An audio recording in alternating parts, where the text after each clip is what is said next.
APU. American Public University is proud to present Leading Forward.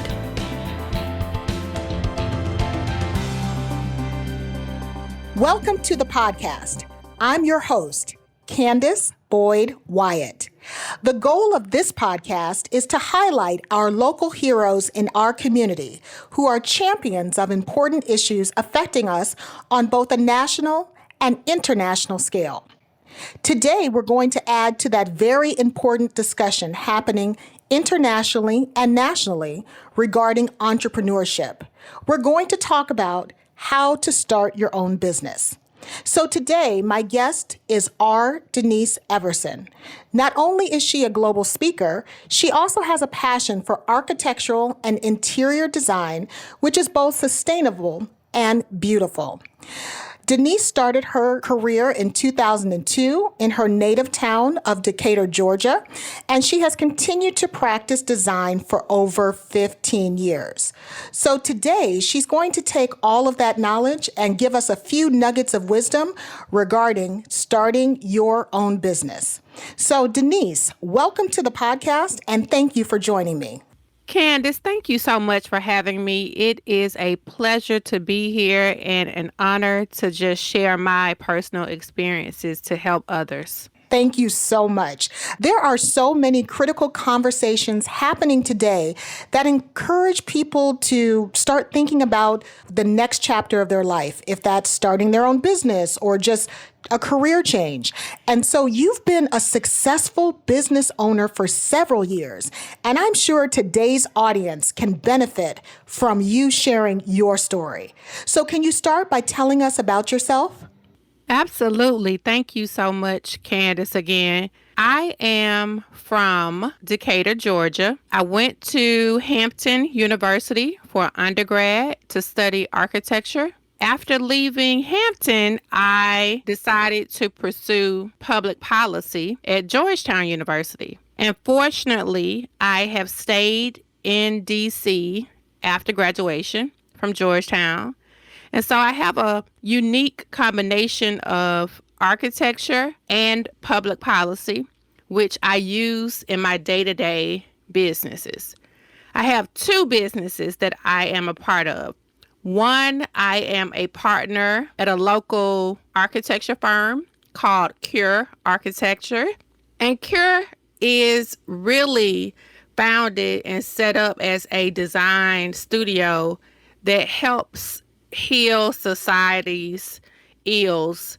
That's part of the reason why we named it Cure. So good design can be the cure to a lot of social ills. So I am a partner at Cure, and it's really a fun experience sharing the other half of myself with my business partner. So we have a guy, and then I'm a female, of course, and I think we balance each other out pretty well. So that's one business that I really enjoy. It allows me to use my creative side. And my other business is a social entrepreneurship business. So I am a community activist. And in that space of being a community activist, I help corporations, agencies, and businesses engage communities that they are trying to target. So both of those businesses are going well. I am very excited to be able to have the place in the world to be creative on one side and be innovative on another. Wow, that's great. I mean, most people have just challenges with one business, but you've successfully championed two businesses, which I think is no small feat. So can you start talking about maybe some of the challenges you encountered in the business world when you started either of your businesses? So, Candice, that's a great question. Fear was the biggest challenge. I was a government employee in the District of Columbia. And one day I took out some paper and did a figure of what I wanted to earn and how long it would take me to earn the grade and the steps to get to my desired salary. I realized that the path would take 20 years. It was that day that I decided that I did not have 20 years to wait to get to the salary that I wanted to earn, but that I could and should start now. That was in 2015. So I left the government in 2015. I was blessed. They offered an early retirement. So I was paid a severance plus a monetary package for leaving. So both of those tranches of funds allowed me to infuse capital into my business, to get started, to read, to order books, to license and get my trade names together, to order business cards, just to lay the great foundation of both of my businesses. So I think getting over fear is the biggest challenge. And once I got through getting over fear, Candice, I saw that my cheerleaders were there all along. I finally heard their voices saying, go, go, go. So I listened to my cheerleaders and turned on my faith. I utilized that basic faith that many of us have and just activated it. Wow, that's really inspirational. And you touched on something. You need to have people who are going to support your dreams and your endeavors. So thank you so much for sharing that. So you mentioned that there are a lot of businesses out there, and statistics show that there has been exponential growth when it comes to minority-owned businesses, but that was from the period of 2005 to 2012. And since that time, the numbers have leveled. So what do you attribute to this trend, or we should say lack of trend? Another great question, Candice. I think in 2012 in particular, it ushered in a year of uncertainty for the country, and particularly for minority-owned businesses and those thinking about going into business.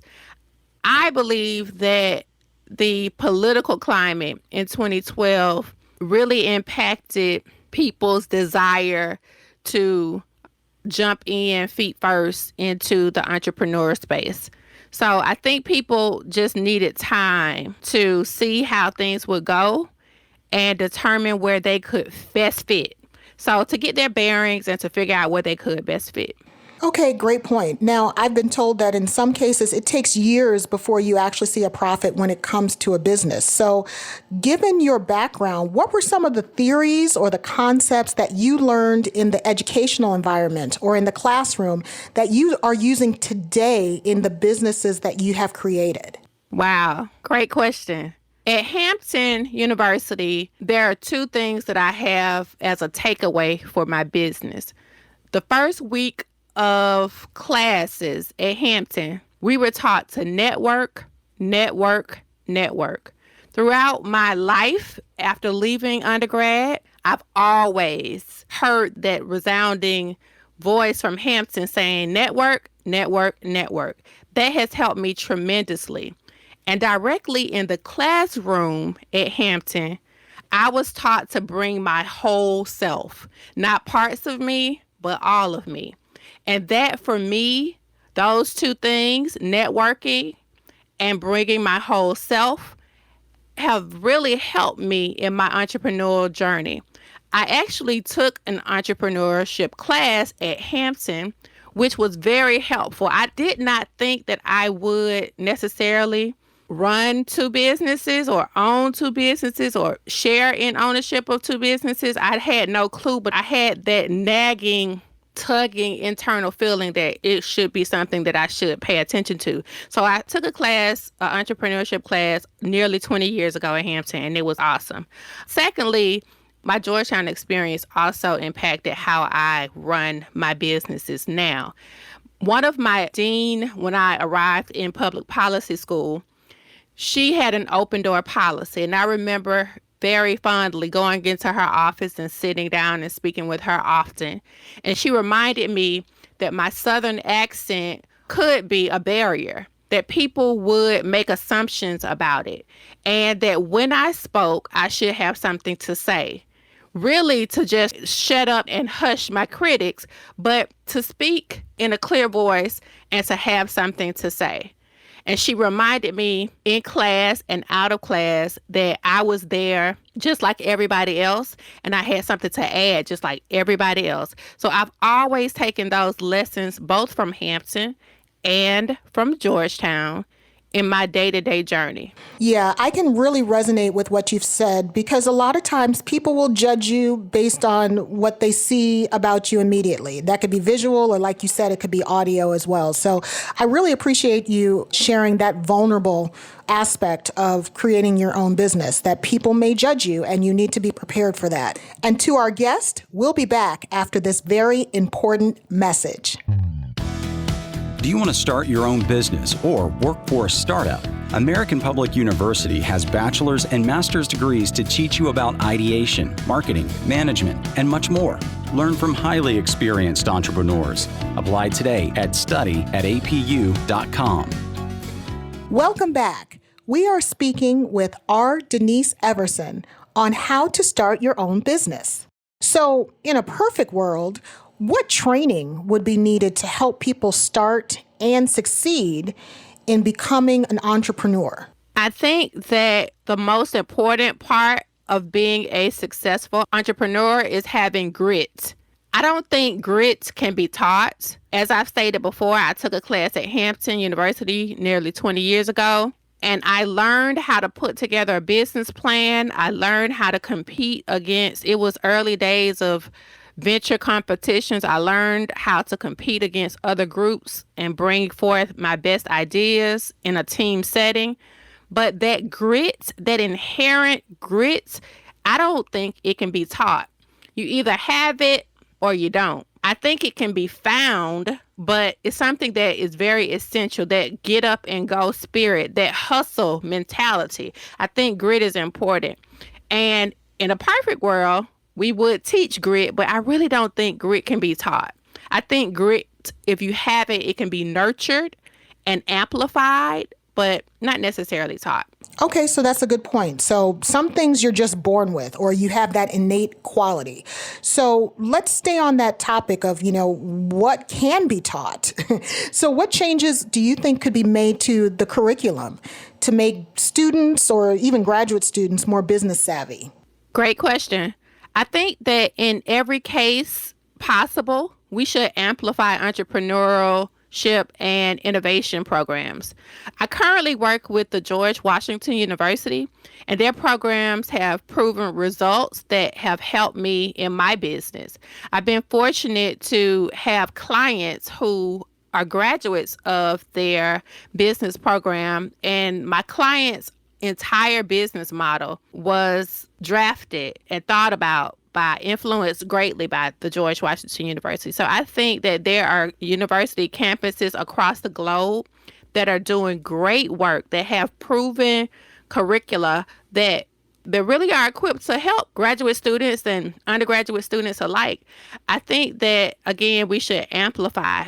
In the case where we have established business programs, we should amplify entrepreneurship, and we should add innovation programs. So leave a space within the business schools for innovation and bring in professors that don't traditionally teach in academia but are practitioners. So I think having programs and curricula that combine actual trained academics with those who are practitioners, I think that would be a first start. Yeah, I like that because you would take the theory and the research and couple it with real-time, real-world results. So I think that is an excellent suggestion for our listeners.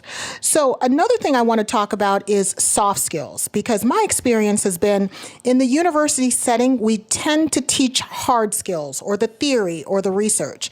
So what are some of the critical soft skills that are needed to start your own business? There are three that I have for decades really tried to hone in on. Number one is time management. I still use a paper calendar. Whether you use a paper calendar or not, time management is very important. There are different apps on our phones, on our smart devices that can help us stay on time and manage time. I think that is something that we should definitely pay attention to. The second piece is effective communication. Practice, practice, practice. Whether that's writing or speaking, I think effectively communicating is important.